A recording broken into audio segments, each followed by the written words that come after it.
Alright, so in this video I'll be obtaining the Elden Ring Platinum Trophy only using a simplified Guts build.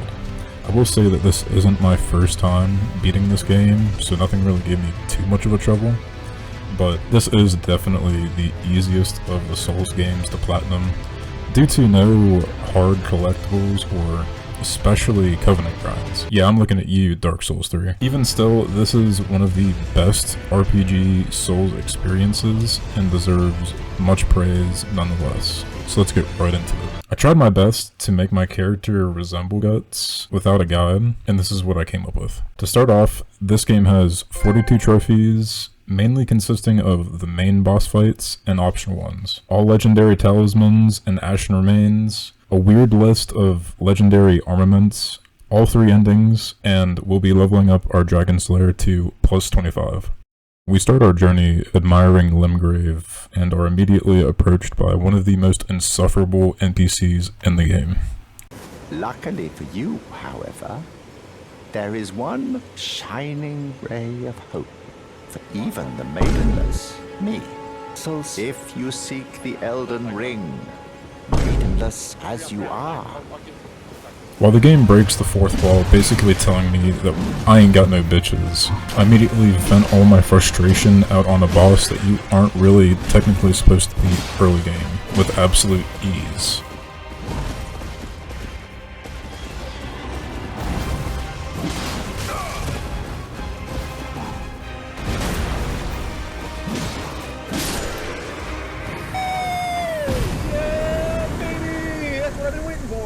After proving my strength, I'm greeted by this game's Soul Maiden. I offer you an accord. Who also flames me. I am afraid. Are maidenless. I can play the role of maiden. Yeah, boy. While doing a speedrun to get our Dragon Slayer, we encounter a very blatant reference of Berserk inspiration.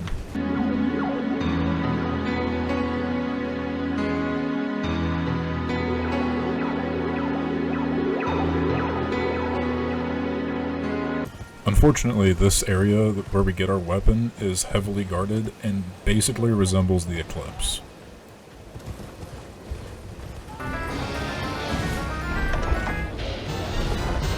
It's free real estate. We've been trying to contact you regarding your car's extended warranty.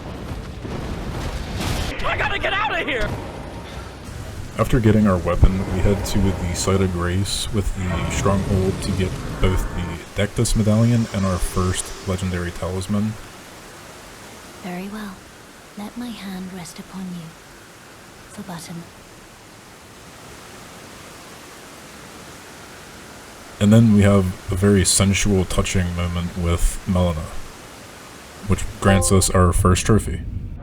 To make our Guts build even better, we head to a Stronghold where we get a very good early to mid-game talisman for strength, while also getting one of the best Ashes of War in the game. It not only references the Berserker armor, but also the Abyss Walker Artorias.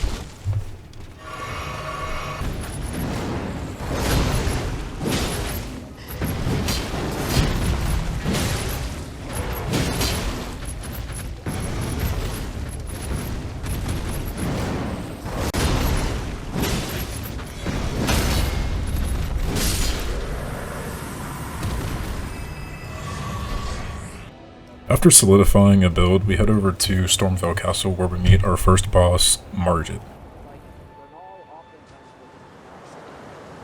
Foul tarnished. In search of the Elden Ring.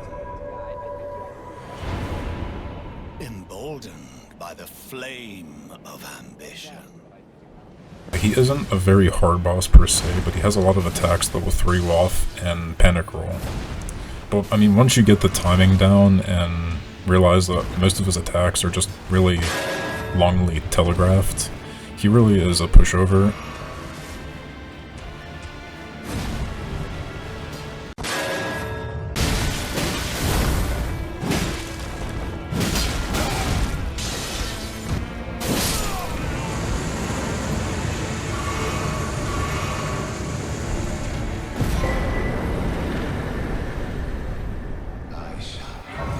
Making our way inside to the actual castle, we're then greeted by an NPC that has a ulterior motive to his purpose. Every time that you die within the castle, he actually steals a portion of your runes. So after realizing this, I absolutely brutalize his ass. Once we get to Godric, the bosses really start to ramp up in difficulty. He's probably one of the coolest designs in FromSoftware, just because of Miyazaki's obsession of graphs and prosthetics, and this really shows in his second phase.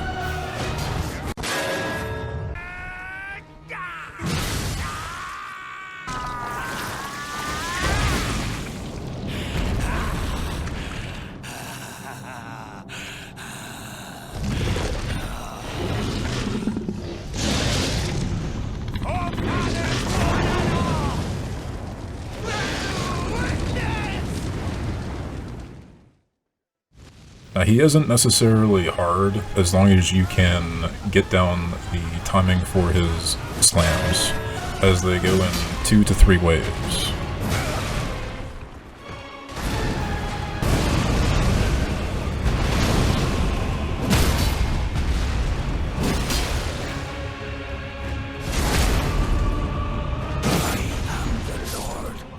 But after getting this, we easily get the kill, and we get our next trophy. Once we kill Godric, the map really opens up, and the only way to progress is to go over to the Raya Lucaria Academy, and around the side you'll find a dragon gatekeeping the key to go through a seal in the main gate. I like it, Kudji.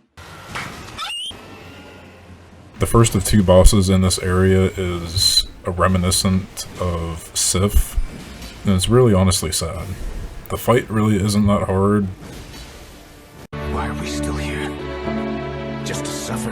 And the only thing you really have to look out is his swirl attack when he uses the sword. I mean, he can also trip you up with all the magic that he throws, but not necessarily that hard.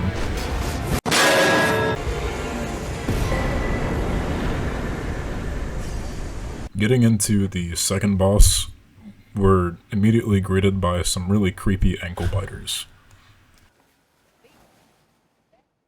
Brother, what's that?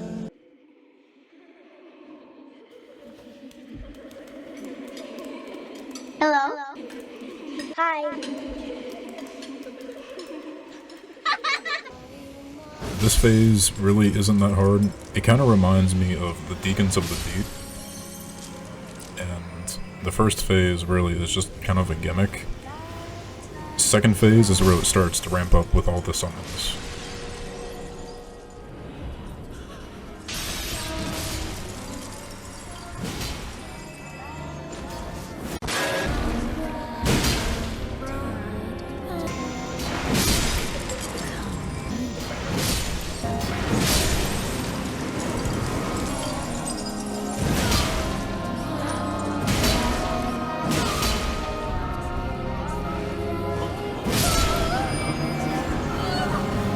Now this phase can be pretty troublesome, especially if you don't get the timings right for her spells, because they're pretty nasty.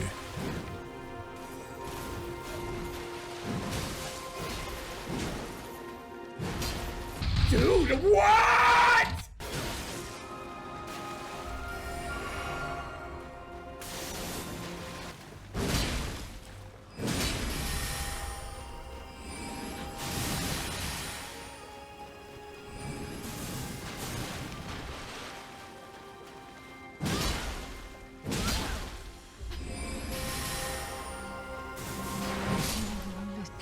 Then after defeating her, we are granted with 2 trophies, one of which where you're supposed to actually go to one of the towers and activate a grand rune, but in this case it, for some reason, gives it to us for free.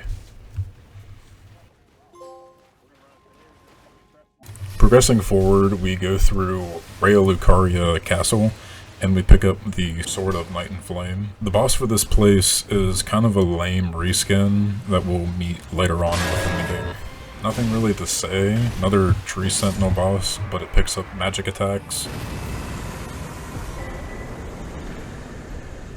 Now for one of the main endings, the Age of the Stars, we have to progress Ranni's questline. And to start, we have to find her within her tower, and the sole purpose of this ending is to actually get married to her, which is pretty based. No reason in particular, thou claimest. Intriguing. Then mayhaps fate hath steered thee to this encounter. Wilt thou enter into my service? I am the witch Ranni. I stole death long ago, and search now for the dark path, that I might one day upend the whole of it, and rid the world of all that came before. Well, has that roused thy interest? I see. A choice well made. Then we're greeted by one of the greatest NPCs Miyazaki has made, and he is a direct reference of the Berserker armor. Good to finally meet. Name's Blythe. Sworn sword to Mistress. Not only that, he is a very important NPC that we'll have to progress for the Ranni questline. I'm planning to go below through the well in the Mistwood. See if I can't find the road to Nokron. We then head into the hidden city of Nokron. While searching for Blythe in Nokron, we light all of the pillars to summon this ancestral horse that is honestly the biggest piece of shit they've ever created. Nothing is good about this boss, and it's honestly one of the most boring fights that they've ever made. All he does is just teleport away from you or runs away.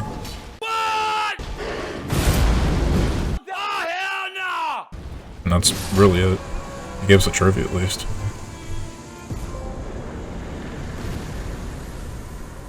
Getting to Redmane Castle, we can teleport immediately into the main boss fight. Now this fight, I did say that I wasn't going to do any summons, but it just amplifies the experience. Nothing's cooler than seeing Blythe and Alexander the Great fight alongside you against the dude that can literally withhold the stars from moving. This fight is a nerfed state and isn't as chaotic as it once was during release, but it still doesn't take away from the experience you have, as this is one of the coolest bosses FromSoftware has ever created.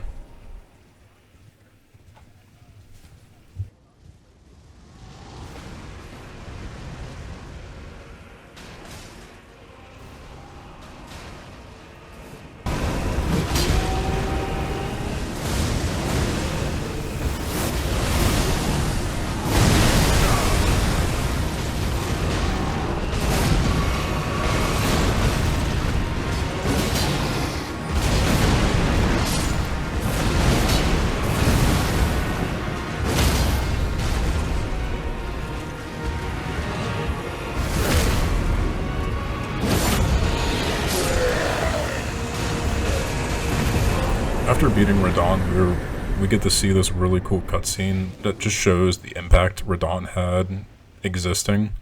He held back the stars and a meteor from approaching the lands in between. And this meteor opens up a way to go into the true area where we get the hidden relic of Noxstella. Before that, we backtrack to a castle where we get a trophy. Our build is so cracked at this point in time that we basically two-shot him. Now if you head back to Redmane Castle and talk to Jaren, you'll be able to fight a double boss of Leone Misbegotten and a Crucible Knight. This fight is optional, but it gives us one of our legendary armaments.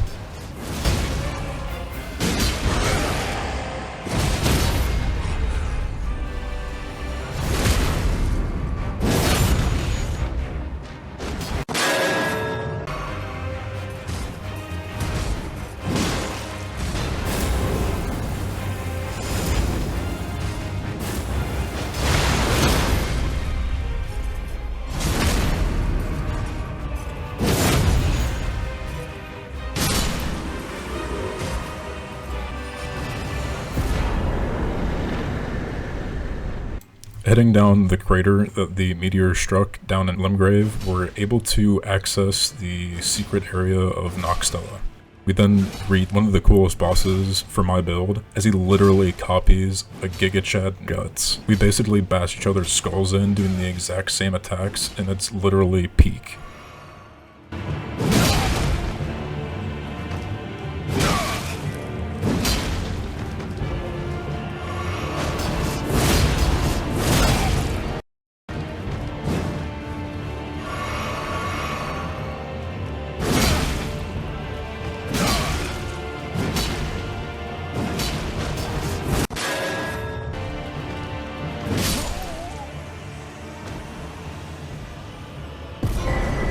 Going further, we light more pillars and we access the biggest piece of shit, which is just another reskin and makes him even more frantic, and he wants to run away even more, this time with a teleport. After defeating the stupid ass moose, we then backtrack to go get the lost relic of Noxstella to progress Ranni's questline. We are then greeted by a double gargoyle fight, which is a real pain in the ass. The real kicker for this fight is whenever they are able to group up and do dual AoEs with the poison. So my best advice is to try and isolate and kill one or the other before you die by poison.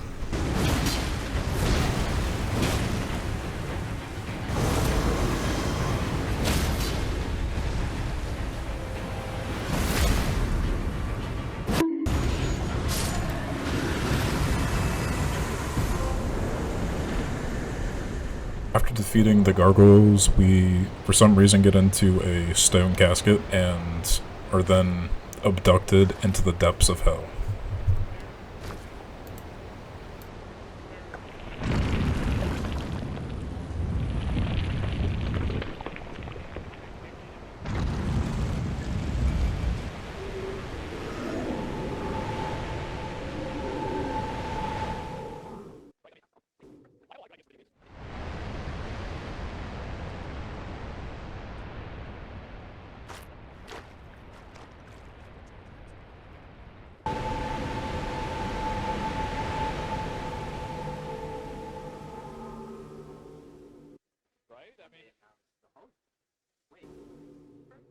Before we progress, we go and tell Ranni that we recovered the artifact, and after doing all that, she basically tells you to go fuck off.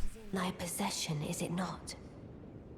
The hidden treasure of Nokron. My thanks. Finally all the pieces are in place. Soon must I begin my journey. Upon the dark path only I may tread. Ah, but before I leave, I shall entrust thee with this. Progressing forward, we go further into Noxstella and we find the Dragonkin of Noxstella. There isn't really a whole lot to write home about this fight, as it really just is a pushover, optional. He at least has some really cool AoEs, but other than that, he just gets you a trophy.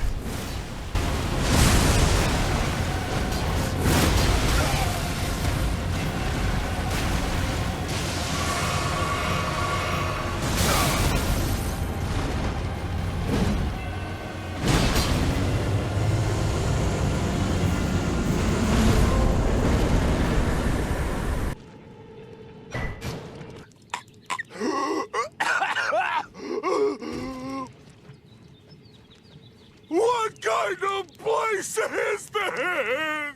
I gotta get out of here! While stumbling upon Miyazaki's greatest masochist pleasures, which is anything with a lake of absolute pure bullshit, we speedrun our way into the depths where we find ourselves once again wanting to go through a casket on the edge of a river of rot.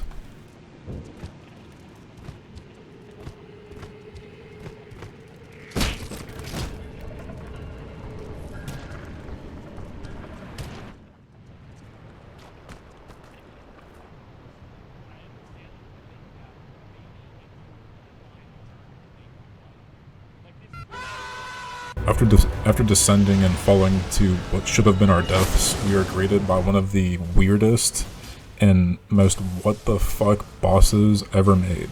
This boss is like a necromancer's anal bead creation, and it is one of the most bizarre designs in this game. He's a decent fight with a lot of oddly timed AoE like galaxy attacks. Can be a bit annoying sometimes when he teleports. He at least gives us a trophy, and we ascend into an area where we can find our waifu in the middle of her period. What did he say? And we think that it's the best time to propose to her.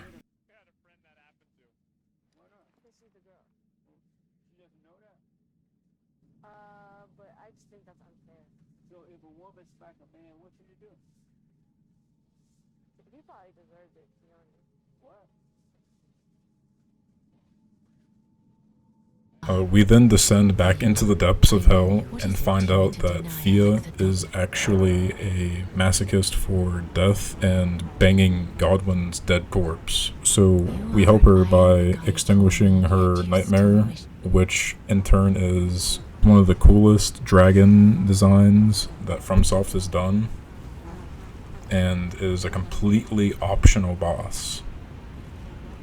He has the coolest AoEs in the game, and the aesthetic of the red lightning is a nice touch with the black. Unbeknownst to him, we actually have the Dragon Slayer, so he unfortunately has to meet his demise.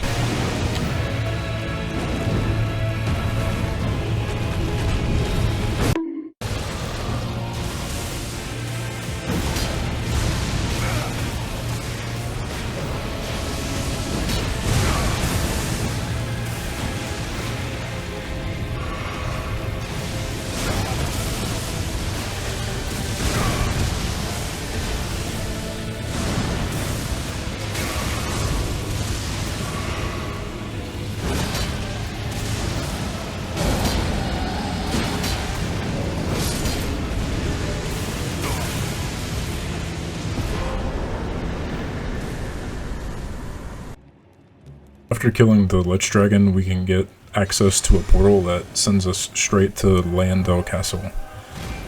We then find a after image of Godfrey, the first Elden Lord, and it is a really pushover boss with not a really lot going on with him.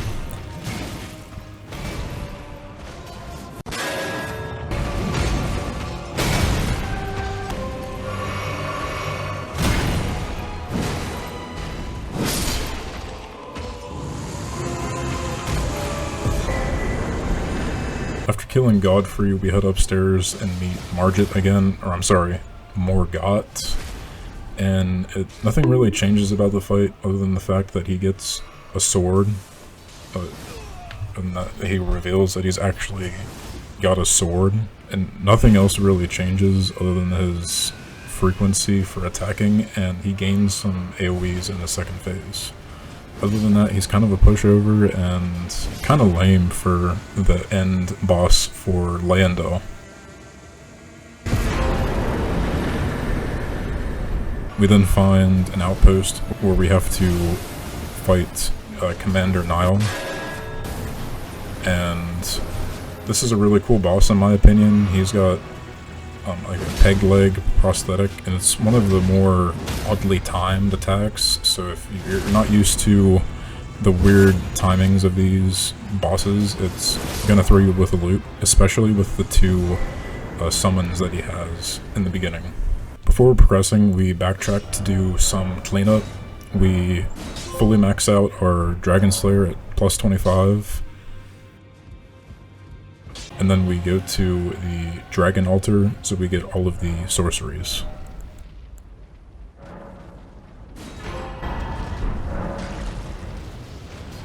We then also fight a optional early game boss that we completely annihilate because we're technically towards the end game.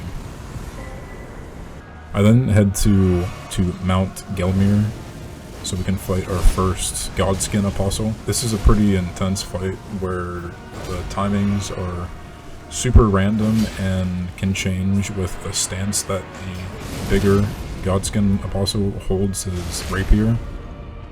And the timings for the rolling for his spin attack when he bloats up is really hit or miss.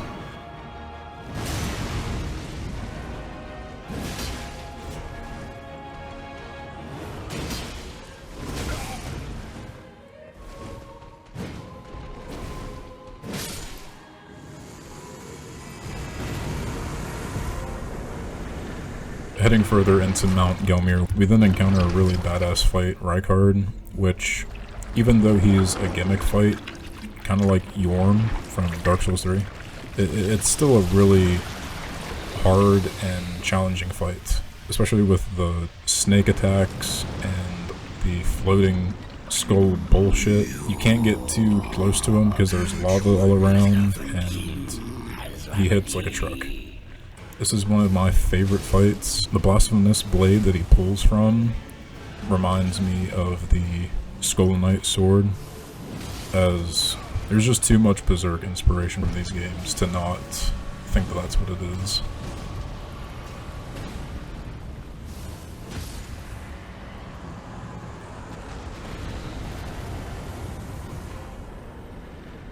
To upgrade my fashion sense for the build and to stop wearing the skin of one of the best NPCs, you can do a double Knight's Cavalry battle that you can only do at nighttime at the secret Halig spot. And this outfit is like the closest rendition of Guts' outfit.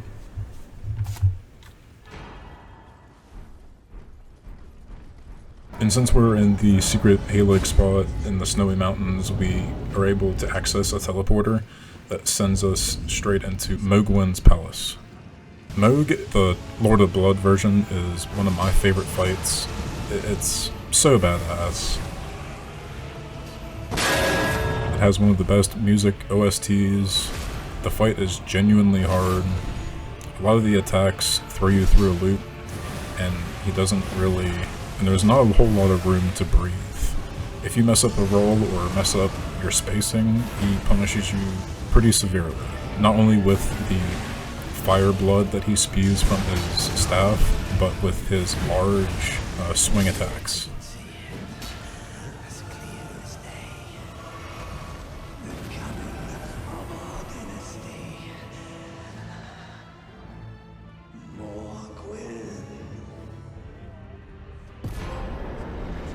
I then fight the 5 and below version of Mohg. This boss is kind of a pushover from his actual fight, as he doesn't include a lot of the intense fire spewing, so he's not that bad comparatively.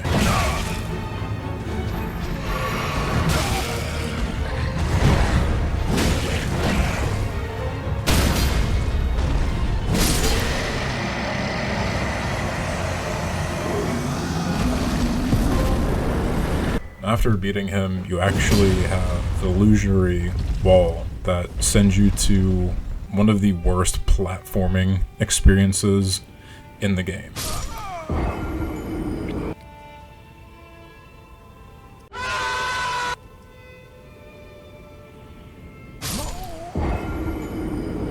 And at the bottom is the Frenzied Flame ending that we're not going to get right now, because if you get it right now, you'll be marked and you will be forced into the Frenzied Flame ending.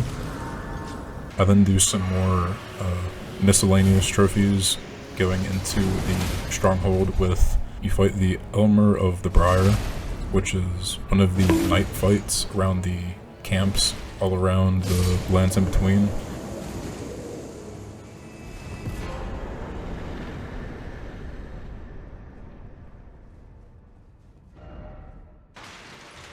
You fight another Leone Misbegotten, and after killing him, I get my all legendary armaments trophy. We then progress towards the end of the mountaintops area to fight the Fire Giant. Now the Fire Giant really is, in my opinion, a very badly designed fight. It's a really cool one aesthetically, but there's just a lot that I don't like about it. there's really only 2 spots for you to hit him, and with my build, it's not the greatest. You can really only hit him in his shackled leg in the first phase, and any other spot is really negligible damage. And when he goes into his second phase, the best place to hit him with melee is his hands. And he really doesn't frequently get on his hands until he is casting fire. And it's just a, in my opinion, not a really good design boss.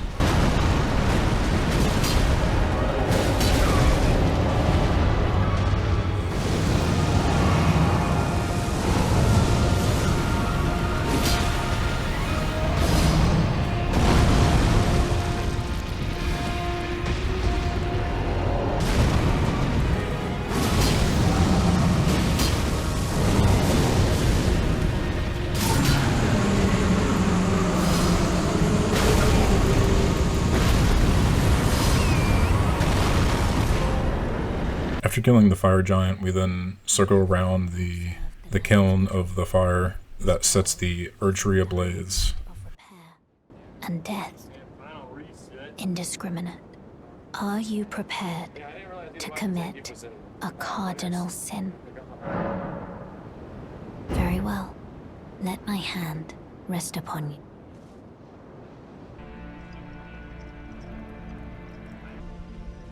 Burn for the sake of the new Lord.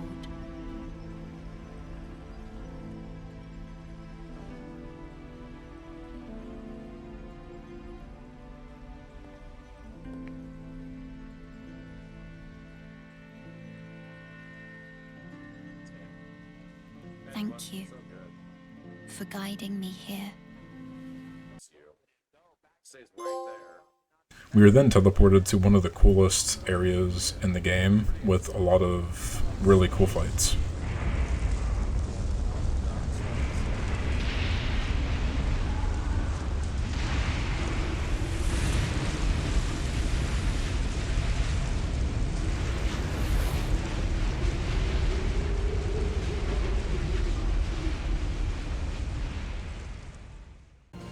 The first fight we have is another duo fight with the skinny and the big Godskin Apostle. This fight is kind of tedious as the only room to actually get a hit in is running around and hoping for a fireball attack, as they'll be left open for multiple attacks, and if not, they're just going to be wailing on your ass the entire fight. After being warped through time, we get to fight Dragon Lord Placidusax, and a lot of people had trouble with him, and I'm not really sure why. He's just another generic dragon fight in this game, and as long as you stick close to him and you're not in the AoE of the fire attacks or not paying attention to whenever he vanishes, it can trip you up, but as long as you're aware of where he's at the moment in time, you're not going to have a hard time. I would say stick to his sides, and whenever he's doing the dual laser beam fire attack, just pray to God. That is the one move that will trip almost everyone up. In all, it is a really cool dragon fight.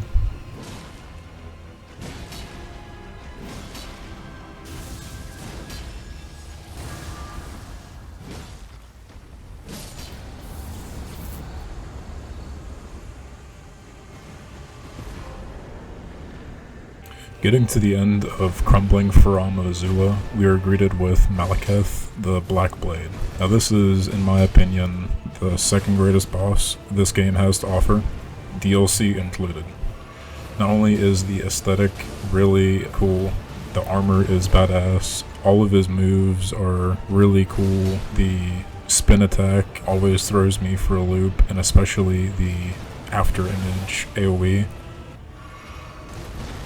And not only that, but the backstory with the Destined Death and him being the merchant that you sell the death root to, it just adds to the really cool boss fight that they made. In all, he's not really the hardest until you get to the second phase, where some of his red attacks will drain your life. Last legendary talisman. Before we get into the end of the game, we head to Melinia's Haligtree and are greeted with the real version of the Royal Knight Loretta. You aiming at? What are you aiming at? And nothing really changes, at all. It's the same magic attacks, the same swings, the same almost everything. The only thing that really changes is the damage that she does and how frequently she attacks. We then get our last Ashen Remains for the trophy. Now this next boss, you'll learn she is Melania, Blade of Mikula. Heed my words. I am Melania, Blade of Mikula. I am Melania, Blade of Mikula. I am Melania, Blade of Mikula.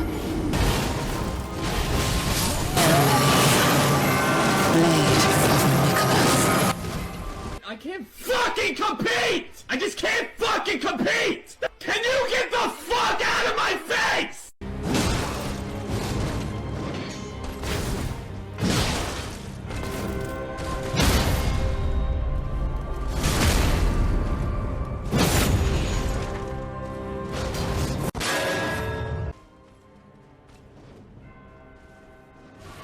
Now this fight is the hardest FromSoft boss fight, and it all boils down to a very simple gimmick. What makes this boss really challenging for almost everyone that fights her is how much health she can regain per hit, and the waterfowl dance, which is a pure gimmick. Now all you have to do to get through her first phase is anticipate when she'll go into waterfowl. And after all of that, we finally get her down and get her trophy. Extraordinary. The mark of a true lord.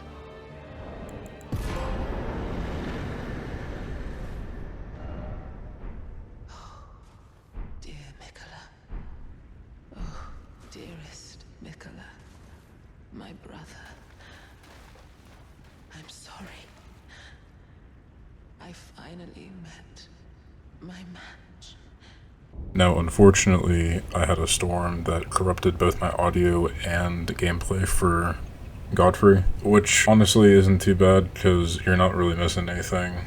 It's the same fight as the after image, and if anything, it's more of a letdown.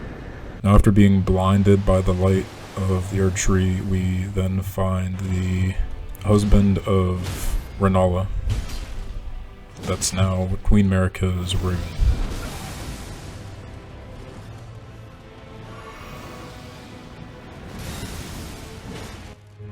Now this is a two-phase fight. First phase with Radahn is a lot of really oddly timed telegraphed attacks with AoEs that come after the hammer smashes, and once you get that down, you've got the whole fight down. The only problem is you have to do the first phase if you die in the second. Now the second phase is a transcendent of godhood. Elden Beast is a very frantic and sporadic attacker where everything he does is at random and you really have to look out the sign tells as to what he's doing in the first place. When he's swimming around, he's usually going to just come up out of the bottom and do the rune attack that you have to jump out of, or he's going to send down a barrage of magic. The real kicker for this fight is just how long it takes with the great sword and how many times he runs away.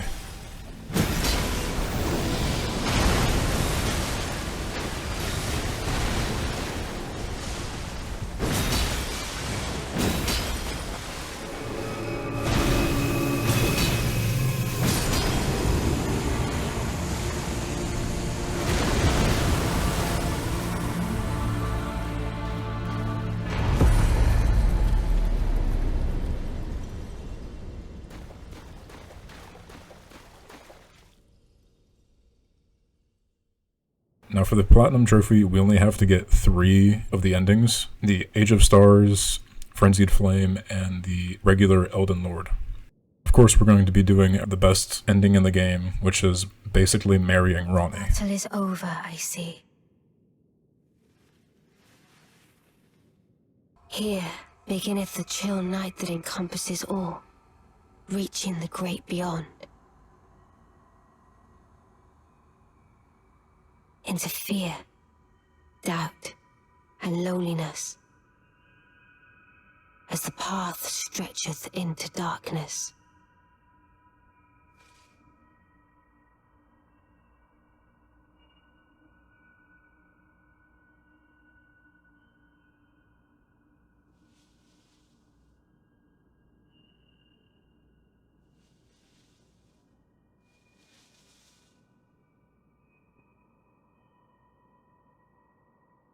Well then, shall we?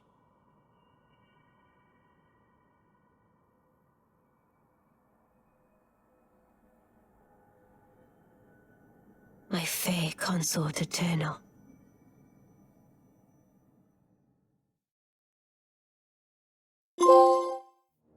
After that, we do a very pro-gamer move by doing some save scumming.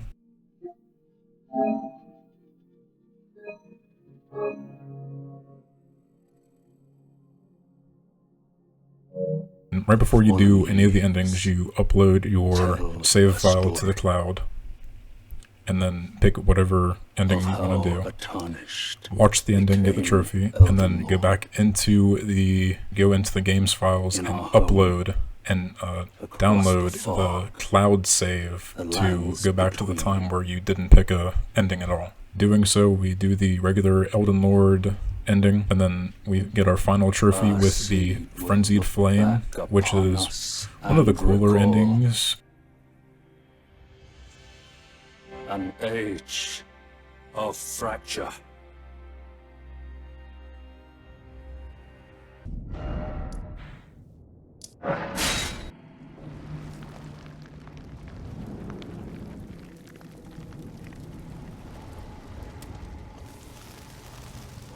So in all, that was the Platinum Trophy experience for Elden Ring.